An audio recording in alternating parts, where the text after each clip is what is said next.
The home inspection report comes back. It's 40 pages long. Your stomach drops at the mere size of it. Most buyers don't know what to do next, and that's where the deals fall apart. Or worse, that's where buyers walk away from a perfectly good house. Before we get into it, hit the like and subscribe button. It's free, it only takes 2 seconds, and it helps other people just like you find this page. My name is Jimmy Cox. I am a real estate agent and team leader here in Ottawa. There is a link in the description to book a call with me, whether you're looking to buy, sell, or even just chat about the market. Okay, let's get into this topic. Home inspections are one of the most misunderstood parts of buying a house. Buyers either panic at the report or they turn the other way and try to negotiate every single item on it. And both approaches, unfortunately, cost you the sale. So today I'm walking you through the 7 things you need to know before getting your inspection so that you can come out of that other side confident and not rattled. So the first thing you need to do before anything else is make sure your offer has an inspection condition written into it. This is your protection. It gives you the legal right to access the property, to bring in an inspector and review what they find. The standard window of time in Ottawa is 5 business days to get that inspection completed. That gives you enough time to book an inspector, do the walkthrough, get the report, and have a conversation with your agent about what you're looking at. Your agent will typically give you 2 or 3 names of inspectors to reach out to. And you can absolutely bring your own person, but make sure you're asking the right questions when you vet this person. And we'll come back to that in a little bit.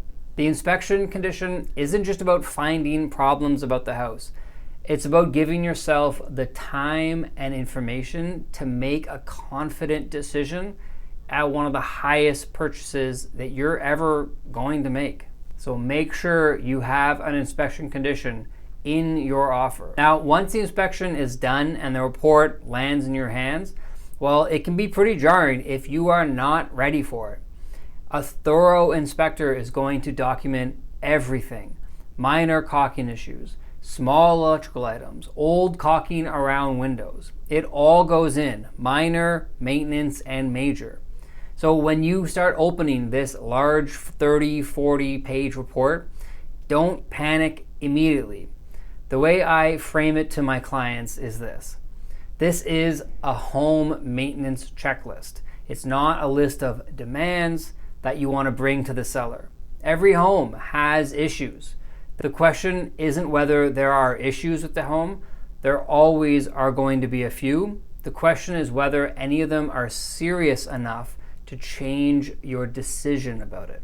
Go into that report looking for red flags. You're not looking for a perfect score. We're not looking for a 10 out of 10 house in the inspection, but we want to find the red flags that we can deal with or figure out if this is something that we are going to be walking away from. And we'll talk about what actually counts as a red flag in a few minutes here. Now, at inspections, I want my clients to show up and to ask the inspector questions. This one matters more than you honestly realize. To actually be there, to be present for the inspection. A good inspection will run you about 2 to 3 hours, and the inspector will work through the house section by section. They'll start with heating, plumbing, electrical, insulation, the exterior, the roof. The list goes on. I want my clients to follow that inspector around. I want them to listen to what the inspector is saying, because you'll learn more from that conversation than you will from reading the report a day later. Now, you don't need to pepper the inspector with questions the entire time. We need to give them time to work. At the end of each section, ask what you need to ask. Ask them questions about things they brought up. Don't be shy and just try to find the information in the report. It's not going to slow them down a lot, and they're going to be able to give you the answers that you need. And at the end of the entire thing, I always like to ask the inspector this main question, which is, if this was your house, would you buy it? Now, most inspectors won't answer that directly because it is a liability for them and they have insurance and they have their rules. but most will give you a good read on what you're trying to parse out from that question. So the answer, from what they say, it often tells you a lot about what they think of the home, and it'll give you more insight into exactly what you are getting into. Now, depending on the house, it might require a different kind of inspector. Now, sometimes home inspectors will need to be specialized. So a standard home inspector will cover a lot of the main ground, but there are situations where you might need someone with a more specific set of eyes. The two most common that I see in Ottawa are septic and well inspections. And so this is happening if you're going to be buying in a rural area or in a property that's just not connected to the city water and the sewer. Not all inspectors carry these certifications, so confirm this before you book. And second one is someone who is a structural engineer. If the inspector flags foundation concerns, cracking, or past repair work, a structural engineer can tell you what you're actually dealing with and what it might cost to address the problem. Now, both these specialists will cost more than your standard home inspection, but it's not significant enough compared to potentially making a mistake and buying a fairly expensive house without having these specializations done prior to signing on the dotted line. Now, I want to mention something important here. If you are buying an older home in Ottawa, and a lot of the Ottawa housing stock is older, make sure that your inspector knows what they're looking at. Some inspectors, quite frankly, are not comfortable with older homes, and they flag things as problems that are just normal for that era or that time frame of the home.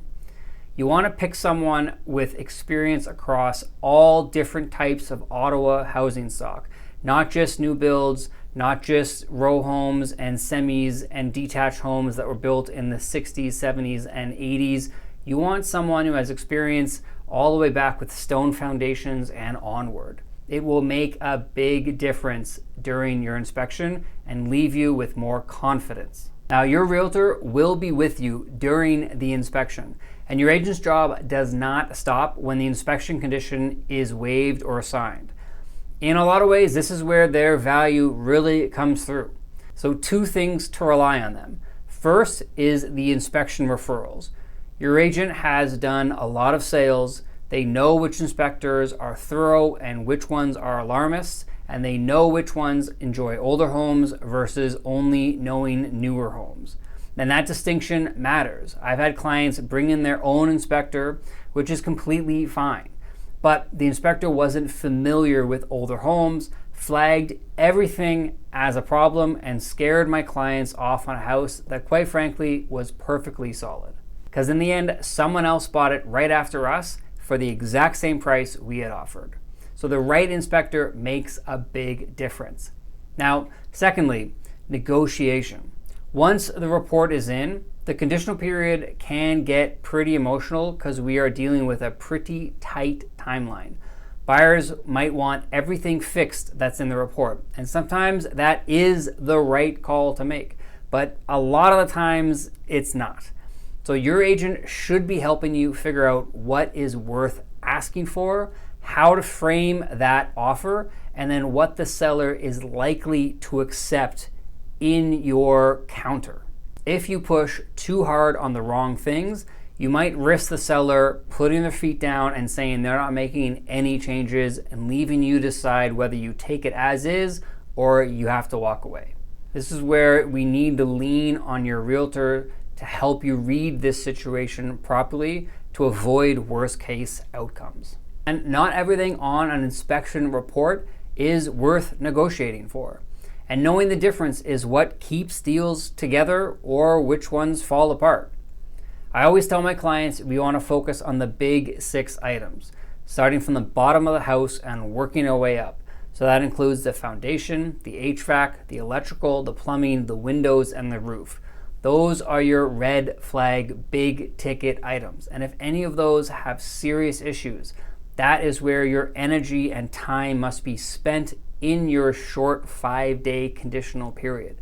These are items that could cost you tens of thousands of dollars, directly affecting whether the house is livable and even potentially insurable. Everything else, including paint colors, dated fixtures, minor cosmetic wear, scratches here and there, door hinges being a little loose, those things are on you and somewhat expected in any home, whether it's brand new or 10, 20, 30, 50 years old. We typically don't suggest bringing most cosmetic items into the negotiation table because it signals to the seller that you're trying to potentially nitpick away at all the little items, and it creates some friction that is hard to get through. And then all of a sudden, it's a situation where the seller already has options and can just decide to put their foot down and not make any changes, especially on the ones that you actually want them to. What I tell clients is if it affects the safety, the structure, or the foundation of the home, it is worth bringing up during this time. But if it's something you could change anyway once you move in, let it go. Now, if repairs are agreed to, how they get done matters just as much as what actually you asked for. So here's a decision that most buyers do not think about. Do you want the seller to fix this prior to closing, or do you want a price reduction so you can handle it yourself? My default recommendation is to usually take the price reduction.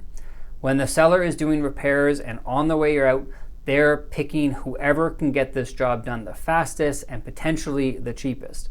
You have no say in the quality of work. So if you take the money off the price instead, you control the process. You get to hire who you want, and you want to make sure it's done right the way you want it done. That said, there are some exceptions to this. If something that needs to be resolved and completed before you can get your mortgage or even your property insurance, let's say as an example like Poly B plumbing, you may need the seller to deal with it prior to closing. And so in that case, we would get a quote, we would agree to the scope of work, both the buyer and the seller, and then we get a receipt when the work is done. So regardless of what was agreed to, you always do your 24-hour walkthrough. Now this is your final check, 24 hours before closing. Sometimes you can do it a week before closing, 5 days before closing. You often get 1 to 3 times allowed to go back into the home just to confirm everything was finished, that was supposed to happen, actually happened the way it was meant to be, the way you both agreed to it. And this is your chance to find out that if it didn't get finished, you have the right to delay closing until this gets resolved, so long as it was in the contract. Inspections are not something to be afraid of. They are a tool that tells you exactly what you're buying, and when you know how to use them, they give you leverage and not anxiety. If you're thinking about buying a home in Ottawa and want to talk through what you can expect during this conditional period, there is a link below in the description to book a call with me, whether you're thinking of buying, selling, or if you just want to chat about the market. Thanks for watching this video, and I'll catch you on the next one.